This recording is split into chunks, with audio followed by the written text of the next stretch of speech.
ওয়ালাইকুম রহমতুল্লাহ। আশা করি সবাই ভালো আছেন। আপনাদেরকে স্বাগত জানাচ্ছি আমি গ্রিস সাইপ্রাসের পাপোস থেকে। আজকে কিছু সমসাপেক্ষের কথা বলবো।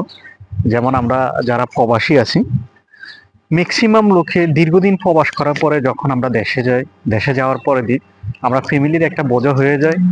পারিবারিকভাবে একটা অশান্তির সৃষ্টি হয়।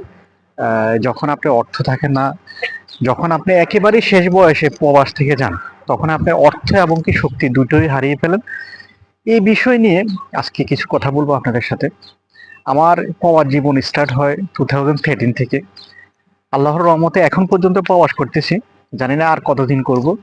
তবে প্রবাসীদের ক্ষেত্রে ম্যাক্সিমাম প্রবাসী আমি দেখেছি, আমার বন্ধু বান্ধব থেকে শুরু করে অনেকেই আছে যারা এক সময় অনেক টাকার মালিক ছিল, যখন দেশে গেছে পারিবারিকভাবে ফ্যামিলি থেকে শুরু করে ভাই বোন ইস্টাবলিশ করে দিছে। এখন এক পর্যায়ে তারা এতটাই হতাশ হয়ে গেছে, তাদের কিছুই নেই, ফ্যামিলি থেকে তারা একেবারে ঘৃণার একটা পাত্র হয়ে গেছে। তাই আমি সকল প্রবাসীদের উদ্দেশ্যে বলবো, আপনারা যখনই প্রবাসে থাকেন, ইনকাম সব সময় থাকবে না, এক সময় আপনি এনার্জি লুজ হয়ে যাবে। আপনি যতটুকু সম্ভব নিজের সেভিংটা নিজের কাছে রাখুন, এবং কি এক পর্যায়ে যখন আপনি দেশে যাবেন কিছু একটা করার মতো ওই এবিলিটি যেন আপনার থাকে, ওই ধরনের কিছু একটা ব্যাংক ব্যালেন্স আপনি করে রাখবেন। তাহলে আপনি ফ্যামিলি থেকে বোঝা হবেন না, বন্ধু বান্ধব থেকে ঘৃণার পাত্র হবেন না। আপনার যখন অর্থ থাকবে তখন সকলে আপনার সাথে গুড আন্ডারস্ট্যান্ড থাকবে, আর যখন অর্থ থাকবে না কেউ আপনাকে চিনবে না। সো আমি সকলকে বলবো যারা লং টাইম প্রবাস করেন, হ্যাঁ আপনার ফ্যামিলি, আমরা যেহেতু জয়েন্ট ফ্যামিলি, সবাই সবার দিকে লক্ষ্য রাখবেন।